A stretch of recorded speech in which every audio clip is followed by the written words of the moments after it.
Miara-mivavaka isika tompoko. Saotra tompo fa tonga amin'ny fotoana andrenesana ny hafatrao indray izahay. Ny teninao ilay fanilony tongotray sy fanazavana ny lalanay, ka raha ho vakiana sy ho toriana ny teninao dia ny hery ny fanahinao masina no angatahnay hiasa amin'ireo mpanomponao izay voatendry ianao izany.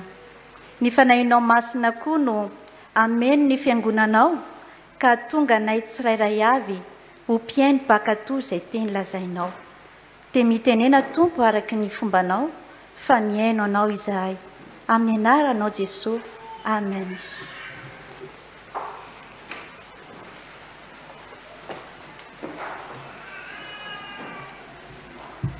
Hamaky sy haino ny soratra masina isika tompoko. Atombokantsika ao amin'ny testamenta taloha. Samuela voalohany toko fahaenina ambin'ny folo. Samuela voalohany toko fahaenina ambin'ny folo ka ny andininy voalohany hatramin'ny fahatelo ambin'ny folo. Samuela voalohany toko fahaenina ambin'ny folo, andininy voalohany hatramin'ny fahatelo ambin'ny folo, vakiana sy hanoina amin'ny anaran'ny Tompo. Ary hoy Jehovah tamin'i Samuela: mandra-pahoviana no hahalelovanao ho an'i Saoly, nefa izaho efa nanda azy tsy ho mpanjakan'i Israely. Feno diloilo ny tandrokao ka mandehana, fa irahako ho any amin'ny Jese Betlehemita ianao, fa efa nahita mpanjaka ho ahy ao amin'ny zanany aho. Fa hoy Samuel: ataoko ahoana ny fandeha? Fa raha reny Saoly zany moa tsy ho vonoiny va aho?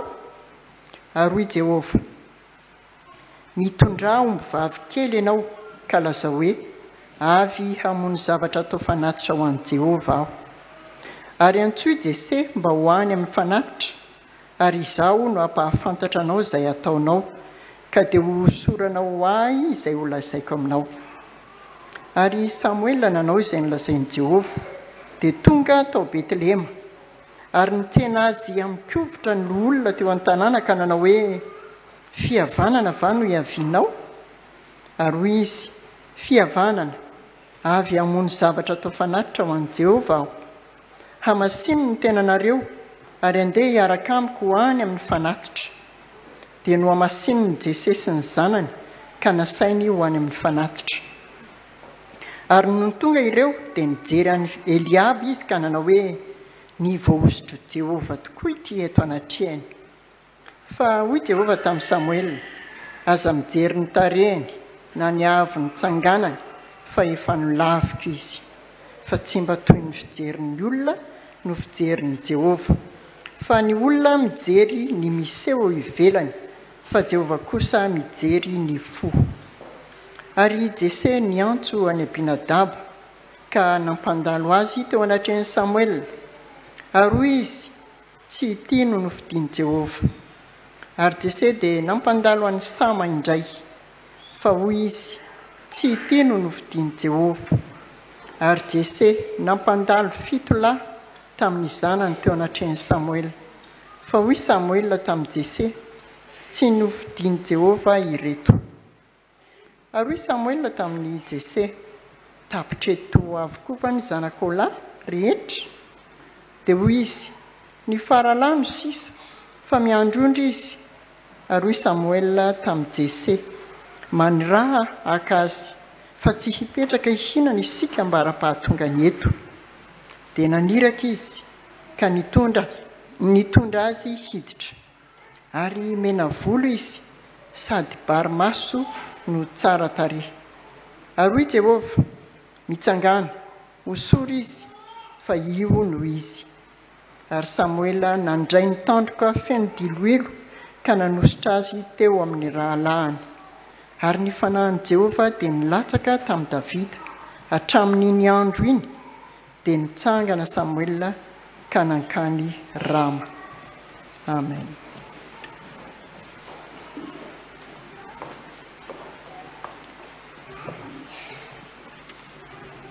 Izatsika amin'ny Luka toko fahaefatra. Luka toko fahaefatra, ny andininy 420 dia fakanatsika hatramin'ny 220. Ary Jesosy niverina tamin'ny herin'ny fanahy nakany Galili dia niely tamin'ny tany rehetra manodidina ny lazany, ary izy nampianatra teny amin'ny sinagogan'ny olona ka nankalazany izy rehetra. Dia tonga tao Nazareta izay nahabe azy izy, ary araky ny fanaony dia niditra tao amin'ny sinagoga tamin'ny andro sabata izy ka nitsangana hamaky teny. Dia natolotra azy ny bokin'i Isaia mpaminany, ary noho namelatra ny boky izy dia nahita ny teny voasoratra hoe: ny fanahin'i Jehova no ato amiko, satria nanositra hitory-teny soa mahafaly amin'ny malahelo izy, naniraka hitory fandefasana amin'ny fatotra izy sy fampahiratana amin'ny jamba, hanafaka izay nampahoriana, hitory ny taona ankasitrahan'i Jehova.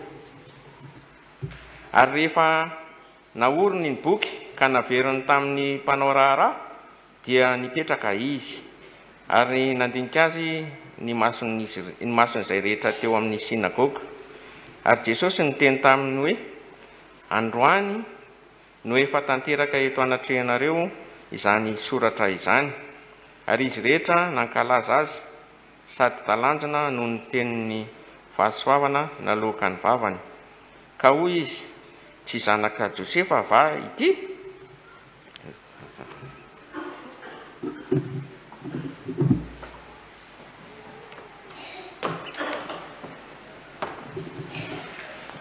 Hofaranantsika mivaky teny ao amin'ny Apokalipsy na fanambarana toko 2:20, raisiny eo amin'ny andininy 2:20 ary atsahatra eo amin'ny andininy 7:20. Apokalipsy toko 2:20, andininy 2:20 ka hatramin'ny farany. Ny amin'ny soramanja, ny amin'ny Jerosalema vaovao, amin'ny anaran'i Jesosy. Ary tsy nahita tempolo teo fa ny tompo Andriamanitra dia tsy toa ny zanak'ondry no tempoliny. Ary ny tanàna tsy mba mila masoandro na ny volana amirapiratra aminy, fa ny voninahitr'Andriamanitra nanazava azy, ary ny zanak'ondry no fanazavana azy. Ary ny firenena maro no andeha amin'ny fahazavana, ary ny mpandraka ny tany dia mitondra voninahiny ao anatiny. Ary ny vavahady tsy harinona akory amin'ny andro, fa tsy mba hisy alina ao. Ary ny voninahitra sy ny andron'ny firenena maro dia hoentina ao anatiny. Ary tsy mba hiditra ao mihitsy izay tsy masina, na izay manao vetaveta, na izay mandainga, fa izay voasoratra ao anatin'ny boky ny fiainana izay an'ny zanak'ondry ihany. Tapitra teo ny faminakinan'ny teny soratra masina. Ray masina manamasinana amin'ny fahamarinana, fa ny teninao amin'ny fahamarinana. Amen.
Petraka ny fiangonana riavako.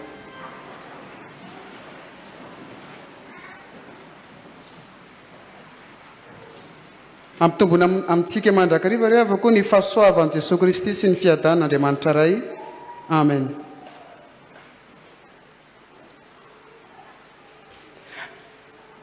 Amin'ny zao andro ankehitriny zao riavako dia re isan'andro ny antsoantsom-bahoaka eran-tany izay mila vonjy, mila fanafahana ary mila fanasitranana manoloana ireo karazana aretina samihafa izay mandripaka eny anivon'ny fiarahamonina, satria hita tokoa izany fa miatraika amanaina indrindra fa ny lafiny mahaolona feno mamaly ny etaetany mila vonjy izany indrindra rehavako malala ny filazantsara an' Jesosy Kristy araka ny lioka toko faefatra ny 120 ka hatramin'ny 120 zay tenin'Andriamanitra efa novakiny mpanompony teo ity mpiandohana rehavako dia aoka anaraka ny afatr'Andriamanitra hatramin'ny faransika eo anatrihan'ny soratra masina izay mivelatra inoloantsika. Milaza ny fahafenon'ny fanahy masina tao amin'i Jesosy Kristy ity perikopantsika ity rehavako malala ary indrindra ihany koa maneho ny maha-Andriamanitra an' Jesosy ka hitodiany manokana amin'ireo malahelo. Arak'izany rehavako ny mino feno fanan'Andriamanitra, ny mino feno fanan'Andriamanitra afatra roa no raisitsika miainga amin'izao perikopa izao rehavako malala. Ny mino feno fanan'Andriamanitra mitoetra ho loharano mpamonjena, ny mino feno fanan'Andriamanitra mitoetra ho loharano mpamonjena. Ny 9:20 rehavako malala ka hatramin'ny 9:20 dia milaza izany. Ny filazantsara araka ny lioka rehavako dia ataon'ny mpandinika hoe filazantsara ny fiarahamonina ity filazantsara ity satria mitodika manokana sady mihevitra ny malahelo. Arak'izany dia mifono hevi-dehibe roa ihany koa ity filazantsara ity. Ny voalohany rehavako malala mihevitra ny zava-manahirana ny fiarahamonina ny filazantsara indrindra fa ny fiandaniana amin'ny mahantra ny kamboty, ny mpitondra-tena, ny marary, ireo manana fahasembanana ary ireo izay azony tsindrasolena. Fa ankoatr'izay ny faharoa dia manome anjara toerana ho an'ny olona izay vao ilikiliky ny fiarahamonina toy ny vehivavy, ny zaza, ny jentilisa, ny mpanota ary ny mpamoretra. Arak'izany rehavako ny hevitra sady ny andany manokana tamin'ireo sokajiny olona samy hafa teny anivy fiarahamonina Jesosy Kristy rehefa feno ny fanan'Andriamanitra na ny fanahin Jehova taoriany nakany devoly azy, nakany devoly fanahy azy. Maneho ny maha-Andriamanitra azy rehavako malala Jesosy Kristy ka mazava tsara ny tanjony dia hamita ireo mission ampanaovan'Andriamanitra azy dia ireo iraka 5 lehibe izay hitantsika amin'io 9:20 ka hatramin'ny 9:70 dia ireto avy izany iraka 5 lehibe nataony Jesosy izany. Dia vakitsika rehavako satria nanositra hitory teny somafaly amin'ny malahelo izy. Raha izay naniraka hitory fandefasana amin'ny mpifatotra izy. Roa zay sy fampahiratana amin'ny jamba. Telo zay hanapaka izay nampahoriana. 4 zay ary farany 5 farany rehavako hitory ny taona-kasitrahany Jehova na ambarany amin'ny dikateny ombonana dia ny hoe hitory ny taona fanambinany Andriamanitra.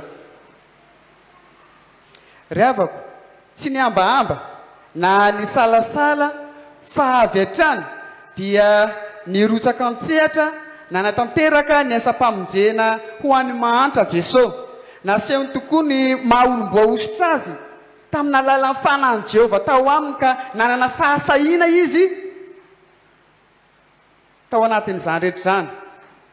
Ary ny fanahin Jehova dia io ilay fanahy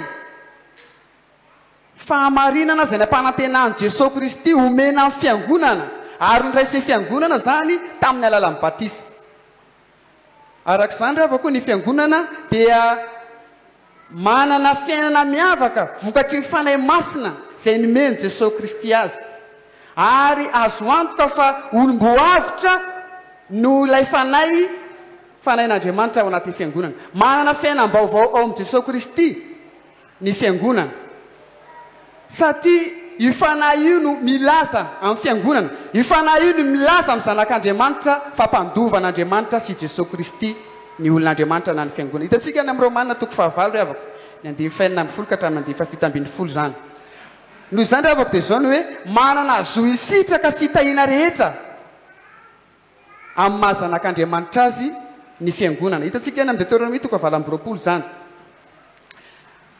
Eo anatrehan'izany rehetra zany ry havako dia zao tsy tokony hisy intsony zany zanak'Andriamanitra ho resy ny fiainana na ho feny fahakiviana fa natao ho mpandresy ny mino satria tonga hanenoma Andriamanitra azy eo amin'ny fiainana Jesosy Kristy. Satria Jesosy dia efa niteny amintsika hoe izao no fiainana.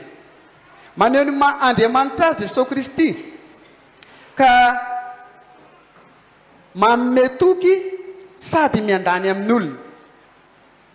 Fa isan'ny zava-dehibe ihany koa ry havako malala satria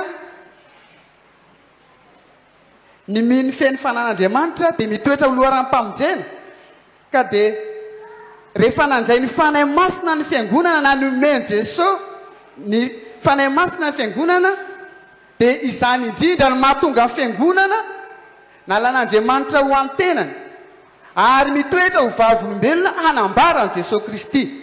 Hitantsika izany ry havako any amin'ny Petera 1:2-7 ka izany indrindra mahatonga ny mino mahatonga ny zanak'Andriamanitra ho loharany mpamonjena hitondra famonjena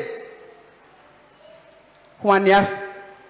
Every ry havako malala izay nataony tompo taminao fa nitondranao hivoaka amin'ny fitahiana matretrika tokoa ny tompo. Nanala antsika tao anatin'ny maizina izy ary nitondra antsika ho amin'ny fahazavana mahagaga. Ny hevitra antsika Jesosy nirotsaka teny amin'ny fiarahamonina izy ny andany ny antoraka ary nijery manokana antsika tsiraray avy. Profon'izany ry havako nivadika ho ra ny dinitrany ary ny patrapatraka tamin'ny tany zany. Hitantsika amin'ny Luka 2:4-7 ka hatramin'ny 5:20. Noho ninona ry havako noho ny fiheveran'i Jesosy ny fiandaniny anao, noho ny fiheveran'i Jesosy ny fiainanao izay mahasoa antsika manokana. Fa mba inona kosa ary no tambiny asetritsika n'Andriamanitra? Fa isika ry havako dia misy zavatra ken'Andriamanitra amintsika. Dia mazava araka ny 4 voalohany dia ny hoe mety iza ho loharan'ny mpamonjena satria efa novonjen'Andriamanitra isika. Nijery atsika manokana Jesosy, nitodika tamintsika manokana izy. Arak'izany ry havako malala mety iza ho loharan'ny mpamonjena ho any hafa ihany koa isika. Fa tsy finaritra ny anakombona ny fahasoavan'Andriamanitra ho atsika samy rery. Fa mba aoka kosa ho tonga fiainana ho any hafa ny fisitsika tahaka an'izay nataon'i Jesosy izay nihevitra ny fiangonana.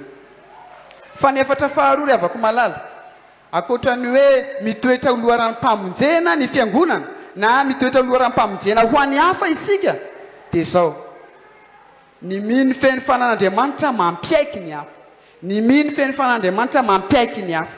Ny andininy 2:20 ry havako dia milaza mahakasika an'izany. Hoy soratra masina ary izy rehetra nankalaza azy sady talanjona no ny teny fahasoavana naloko ny vavany. Ry havako tsy tonga ho azy eo amin'ny isambatan'olona na eo amin'ny tsirairay ny toetra eo amin'ny toerana be voninahitra sy manandaza indrindra fa nisy ezaka natao tao fa tanteraka soamantsara tokoa izany dia vokatry ny fandresena ireo lalan-tsarotra ireo ezaka rehetra natao, vokatry ny fandresena ny sedra mamaivay izay ny lalovana matoy ny olona tonga amin'ny toerana manandaza sy be voninahitra indrindra. Tahaka izany ry havako ny ainan'i Jesosy izay nandalo fisedrana sarotra tamin'ny alalan'ny fizahany toetra goavana nakany devoly fanahy azy. Hitantsika amin'ny 9 ka hatramin'ny 7:10 zany. Nandritra izany ry havako dia nitoetra mahatoky amin'ny maha olom-boa ositra azy Jesosy, naneno maha Andriamanitra azy izy ka dia niaritra hatramin'ny farany ny fisedrana, ny fankapana izay nitadiavan'ny Satana hevitra haminganana azy.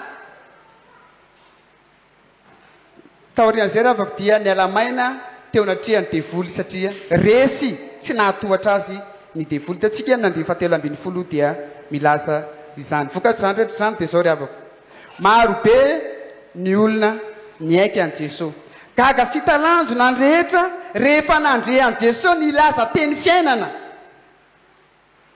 gaga sy ny talanjona rehetra rehefa nandre an' jesosy ny laza teny mamy izay naleoko ny vavany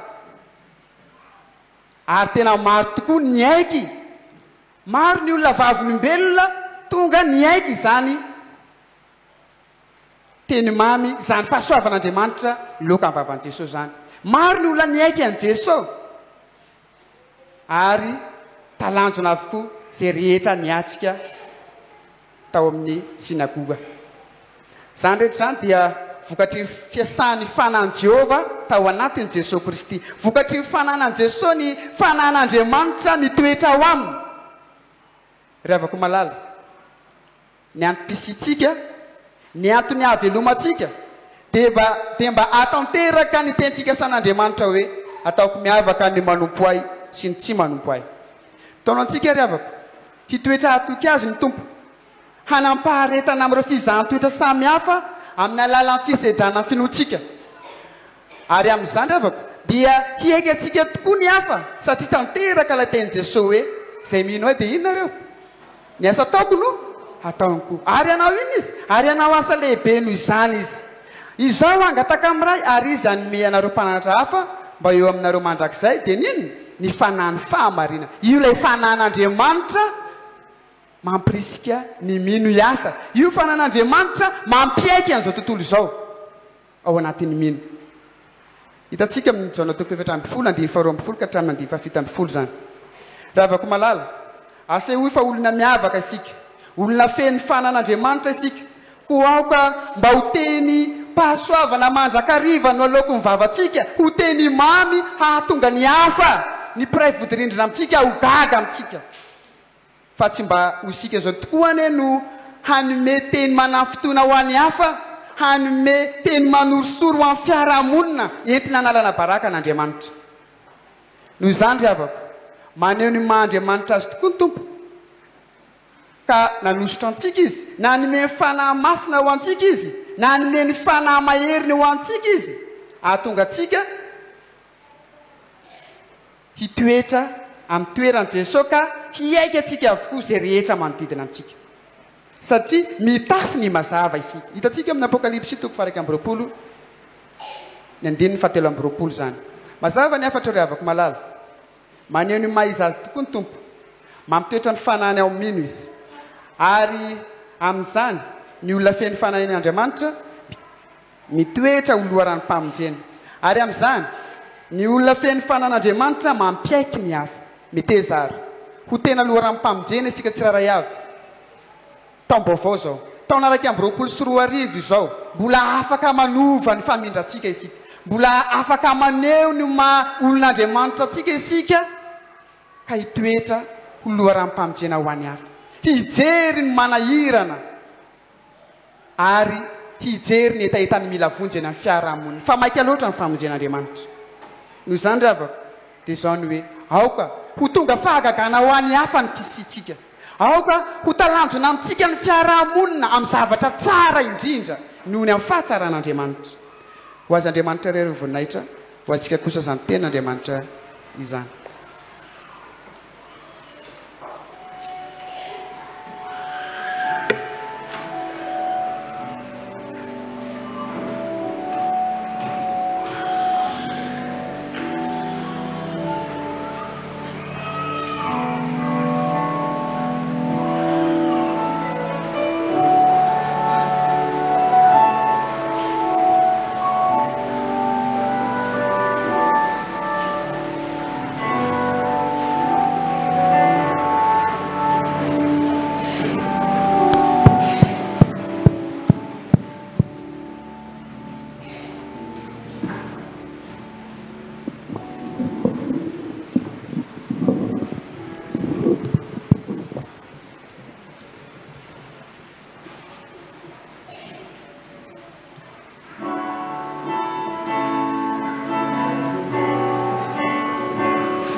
Misatra manjo mahandendrikiana mila mpamoifo ny tady avy anao tam'izao tontolo izao jesoreriany no vaholanao hatoloriho tahantanany ny fiainanao aokoraisiny hotonga mpandresy hitondra faneva jesoreriany no lalana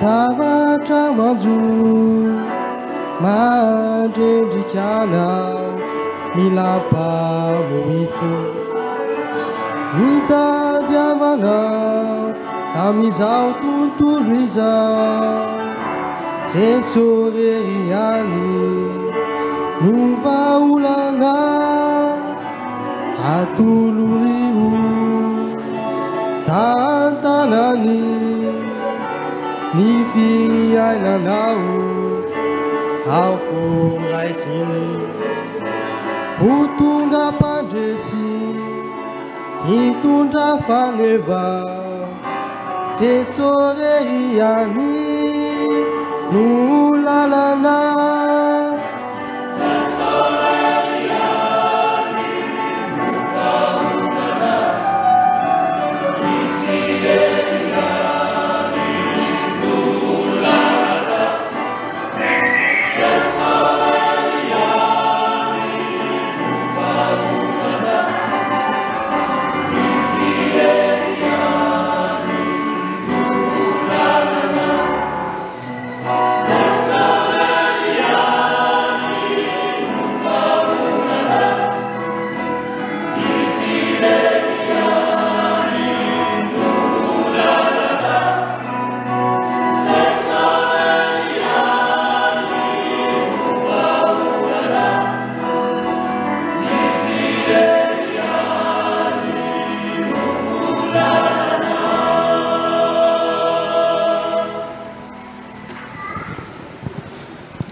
afaka atsika revako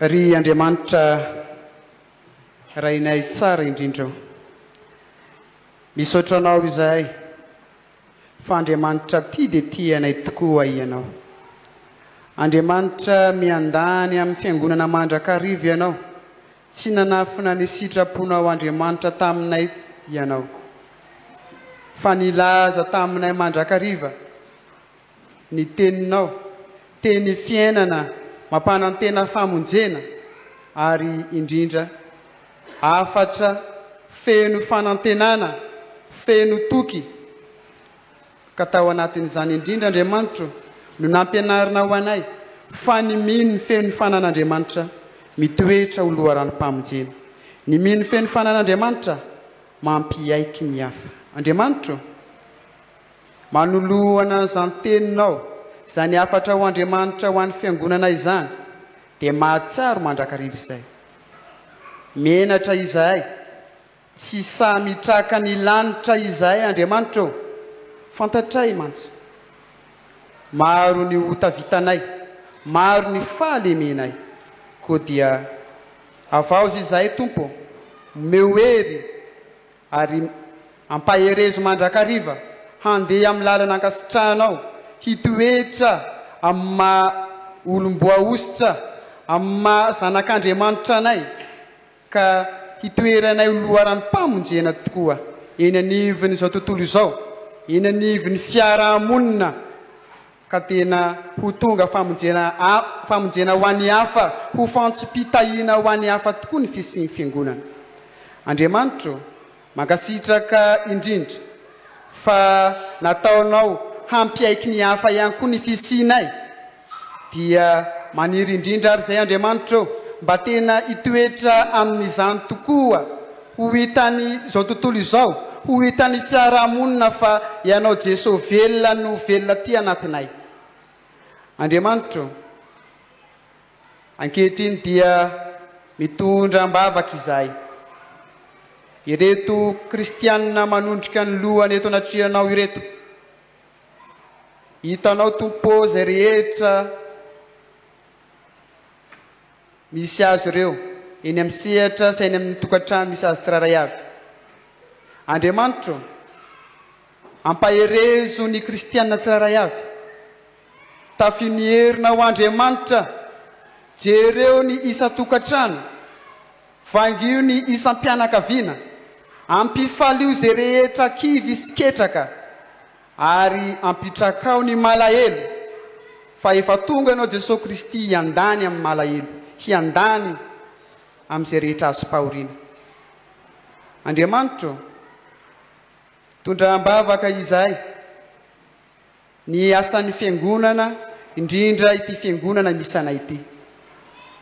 Jereo tompo ny tetikasa izay tanterahana mandritra an'izao taona 2024 izao. Ireo vinakasa rehetra taio mba ho tanteraka soamantsara, ampaherezo ny mpitandrina sy ny birao-piangonana, ny kristianina rehetra mba hihevitra zay hampandroso ny ambainday ny fanjakana ho Andriamanitra. Andriamanitro, tondram-bavaka izay ho an'ny fiainana ny ray aman-dreny mpitandrina mianakavy. Tsaronay ambavaka mandrakariva izany satria mitondra anay ho ao aminao Andriamanitra tokoa izy ireo. Ampaherezo ary ny mpitandrina, me fifaliana aza velanao hanana fisentohana eo ampanantanterahana ny asanao Andriamanitra. Andriamanitro, mitondram-bavaka izahay ny fotoan-dehibe tanterahana amin'ny heriny anio, zay hitondrana mambavaka ny filohan'ny FJKM mianakavy. Ampaherezo izany filohan'ny fiangonana izany mba hanana hery sy toky ary faherezana ao aminao Andriamanitra, hahavita asa tsara ho anao. Tanterao ihany koa tompo izany fotoan-dehibe izany mba ho tanteraka soamantsara, mba hijoroany fiangonana vavolombelona eto amin'ity nosy misy anay ity. Andriamanitro, tondra ambavaka izahay. Jereo ny fiainan'ny FJKM, ny ezaka tanterahany FJKM, indrindra fa ny famontosana ny filazantsara eto amin'ity nosina ity. Ampaherezo ny birao-mpiandraikitra foibe, ny synodam-paritany, ny isam-pitandremana, mba ahavita asa tsara ho anao, ampandroso aingana ny filazantsara eto amin'ity nosina ity. Andriamanitro, mitondram-bavaka hatrany ihany koa izahay, jereo ty nosy Madagasikara misy anay ity, jereo ny vahoaka malagasy sy trano ny taninay. Andriamanitro, ataovy mahay mitodika aminao ny mpitondra anay, mandray anao Jesosy Kristy ho tompo sy mpamonjy, ka andeha amin'ny fahamarina sy amin'ny fahamasinanao ary anina tahotra anao Andriamanitra. Andriamanitro, mitahia anay tsara avy ianao, indrindra ampamaky vakina ny herinandro vaovao indray, dia tianay indrindra mametraka izany eo am-pelatanao masina amin'ny alalan'ny vavaka mangina tanterahany fiangonana.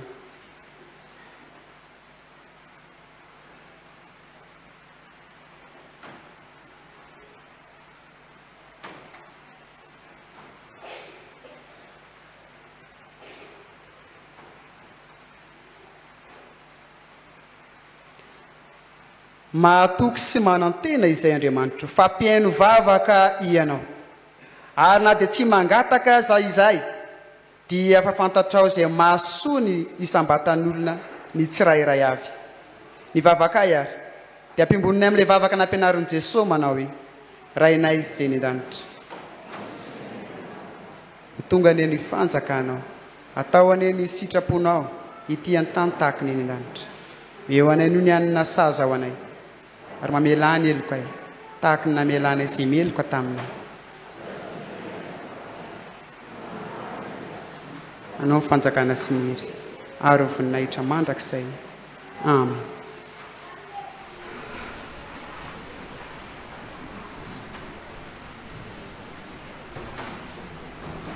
Isaorantsika riavako ny tompoandriamanitra amin'ity anio ity fa ankoatra ny fampahirezana amin'ny teniny dia misy asa vavolombelona roa izay entiny mampahero ny fiangonana amin'ity anio ity. Ny voalohany dia izy fanoloran-jaza ary orinan'izay kosa dia ny fotoana fanentanana ara-pahasalamana. Ny zaza izay ho atolotry ny ray aman-dreny an'Andriamanitra riavana amin'ity anio ity dia ny zaza raha velo manantsoa andraina mahatoky ny avo, zanak'Andriamatoa raha velo manantsoa andia sy raha maro sandratana na valona. Mangataka azy menakavy kely riavako androso aty amin'ny alitara.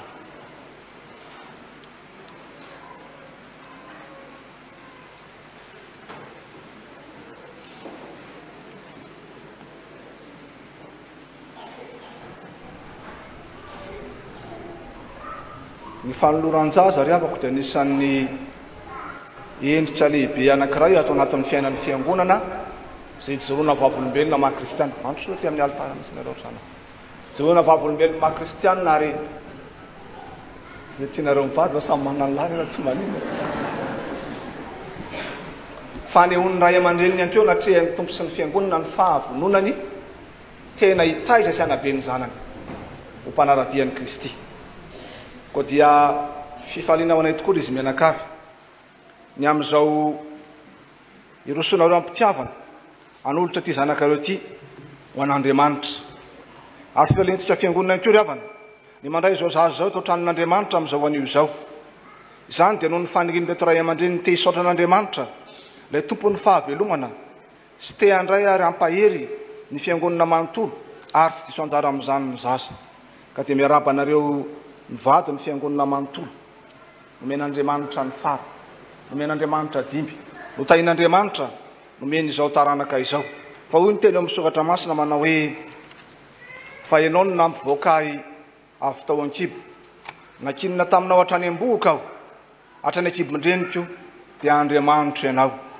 Ary efa tapitra ny andro fidiovana araka ny lalàn'i Mosesy dia nitondra azy niakatra tany Jerosalema izy mba hatolotra ny tompony, koa hatolotra ny Jehovah koa izy eny amin'ny andro rehetra iainana dia voatolotra ho an'i Jehovah izy. Teraka tokoa aminareo menakavy kely tokoa ane izany indrindra fa amin'izao zaza izao. Hitsangana sika fiangonana ry havako hivavaka isika.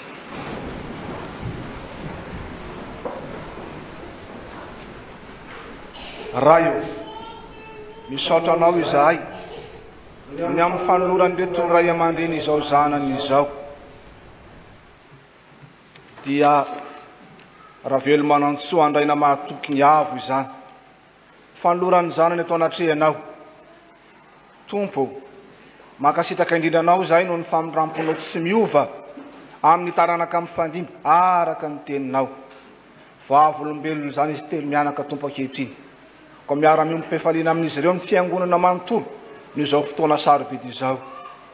Ianao ilay ray mpamorona anay, ianao izay miara-monina aminay amin'ny alalany Jesosy Kristy zanakao, ianao nampiditra izao zaza izao anampy isan'ny fianakaviana, anampy isan'ny firenena, fa indrindra tompo anampy isan'ny fiangonanao. Ko meteza raha eo hita reto ray aman-dreniny ianao amin'ny fanabeazany ireto zaza ireto mba ahatonga tokoa izao zaza izao hitombo tena saina fanahy ho mpanomponao. Apatsaka ao tokantranon'izy ireo tompo ny fihetsika ho mba mpitiavana, mba hatsapahan'izao zaza izao ny fitiavanao azy Andriamanitra miseho amin'ny fiainana andavanandro amin'ny alalan'ireto ray aman-dreniny.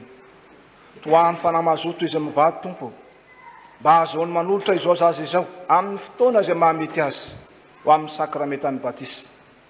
Izao zaza izao ane tompo dia ho tsinjovinao na mitoetra na mandeha na miditra na mivoaka re ankininao ampialatananao ny andro ny manontolo mba hizoriny amin'ny fahatahorana anao. dia avoazisanary koa tompo ny herin'ny fiangonana mba azahoanay mampita tamin'ny zanakay rehetra ny fitiavanao Andriamanitra amin'ny fonay rehetra amin'ny sainay rehetra eny amin'ny fanahinay rehetra amin'ny androm-piainanay rehetra amin'ny anaran'i Jesosy Kristy ilay tia zaza tsy sakaizany rehetra manaovana izany zavaka izany. Amen. Petraka izy tia fiangonana ry avao. Ankehitriny ara dia manatra mandrakariva ny fiarabananareo izahay ary ny tompo mandrakarivany io manareo mivady amin'ny fitaizana amin'ny fanabeazana izao zaza izao mba mendriky ny voninahitr'Andriamanitra. Dia ento ity zaza ity ary tareo izy hitombo saina hitombo tena androso fity amin'Andriamanitra sy ny olona ary aoka iomany ianareo mivady amin'ny fotoana izay mahamety izany anolorana azy amin'ny sakramentan'ny batisy. Dia mba anareo mandrakarivany eny tompo indrindra amin'ny fanabeazana ny zaza. Ho an'Andriamanitra ny amin'ny voninahitra. Amen. Ao anatin'ny feon-java-maneno malefaka revana dia monjy ny toerana izy telo mianaka dia rosa avy hatrany sika amin'ny fanentanana ara-pahasalamana.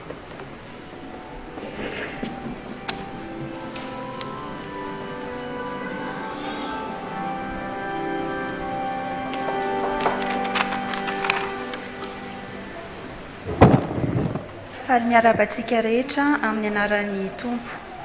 Ny fanentanana ara-pahasalamana androany dia kasika indrindra ny toe-tsaina na miatrika ny Covid-19 na ny olana eo amin'ny fiainana amin'ny akapobeany mihitsy azany. Apatsahivina antsika tamin'ny andiany voalohany tamin'ny Covid-19 iny dia hita fa ny raritsaina, ny tebiteby sy ny tahotra diso tafahoatra no nanampitrotraka tamin'ny soritra aretina ka nanjary sarotra amin'ny fitsaboana. Mampiena be dia be ihany koa ny hery fiarovana entina miady amin'ny aretina ireny tebiteby ireny. Eninareo ihany koa tamin'ny ainao manjery fa any ivelany rehetra any dia efa misy ny tonga amin'ny andiany faharoa, andiany fahatelo mihitsy azy ary misy amin'ireo aretina sasatsasany ny mahery vaika kokoa. Ny tanjona dia tsy ny ampatahotra antsika velively fa ny mba andraisantsika fepetra sy andraisantsika andraikitra ihany koa. Rehefa miresaka ny momba ny ara-tsaintsika dia matetika ny olona miteny hoe amboary ny saina fa atao ahoana zany hoe manamboatra saina izany. Misy zavatra kely mba tiako zaraina aminareo mahakasika ny tahotra na ny tebiteby. Mizara roa izy io. Misy ny atao hoe tahotra na tebiteby tsara fa misy ihany koa ny tahotra na tebiteby ratsy. Ny tebiteby tsara dia hery manosika manaitra antsika hietsika handray fepetra hitady vahaolana eo amin'ny fiainana. Ilaina zany io tebiteby tsara io eo anatrehan'ny loza tena misy amin'izao fotoana iresahan'izao. Izany hoe raha maka ohatra zany ho an'ny tanora raha ohatra hoe hanala fanadinana dia somary mitebiteby kely dia izay tebiteby izay ilaina mba hahafahanao manao famerenana aingana dia aingana sy mianatra tsara ara-potoana dia tonga amin'ny fitoniana. Ohatra koa zao hoe misy olona mamaky trano ao tokotany ao dia ilainao le retina mihetsika mba andraisanao fepetra hoe hiafina any ambany fandriana ianao sa hiantso fokotany sa hiantso polisy sy ny sisa. Ny tsy mety zany dia hoe mbola mitsilalay eo ambony fandriana ihany ianao nefa efa misy ny loza.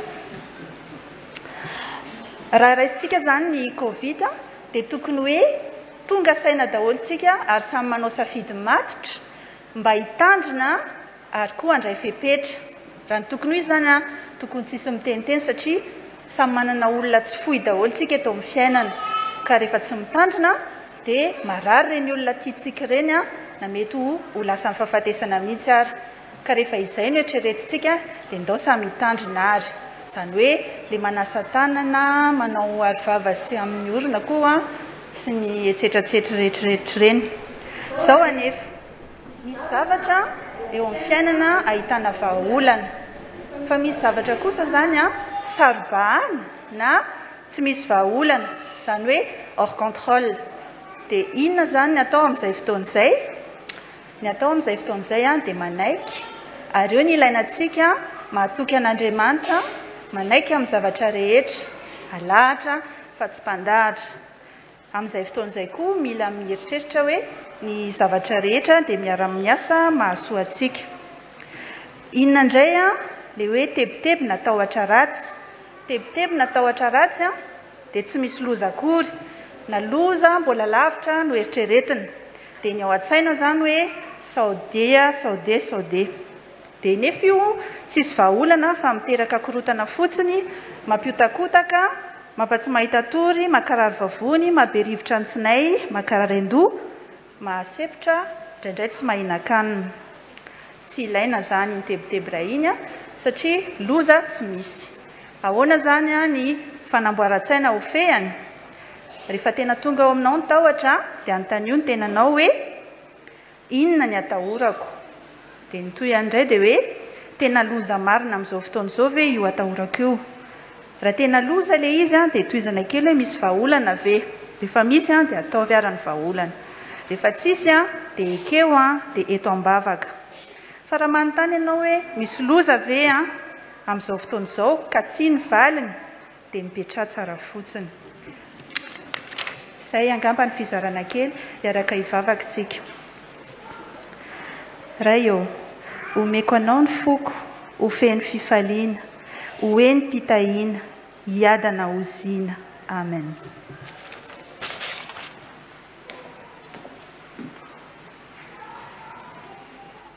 Isaoratsy ariavako ny tompoandriamanitra ny amin'ny fatotrosany zao fiaraha-mivavaka izao. Araka ny fanampitaina tamintsika ariavana ao aorianan'izao fiaraha-mivavaka izao dia mbola misy ny asa sy fampaezana izay rahantsika amin'ny tompoandriamanitra amin'ny alalan'ny sampana fifoazana. Dia ny tompo mandrakariva hitahiriny am-panahy ty anatintsika rehetra, na ny ara-panahy zany, na ny ara-tsainy zany, na raha-mpifandraisantsika ihany koa amin'ny hafa. Dia ariavana maran'izao fiaraha-mivavaka izao sika ny ra fa 420 ao amin'ny fiarana fanampy no ataontsika ao inan'izay dia atolotra ny tsodrano. Iara-mitsangana ianareo riavako.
Raisanao ry avako ny tsodrano izay tolotra amin'ny anaran'ny tompo Jesosy manao hoe koa mahereza tsy matanja aza matahotra na mivadi-po fa momba anao ny tompo Andriamanitra ao amin'izay rehetra lehanao. Ho aminao anie ny fahasoavan'i Jesosy Kristy tompo, ho aminao ny fitiavan'Andriamanitra ray, ho aminao ny fampiraisana avy amin'ny fanahy masina ankehitriny ary mandrakizay. Amen. petraka ianareo lifa afaka mangina isika.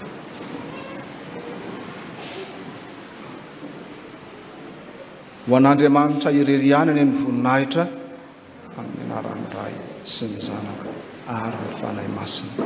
Amen.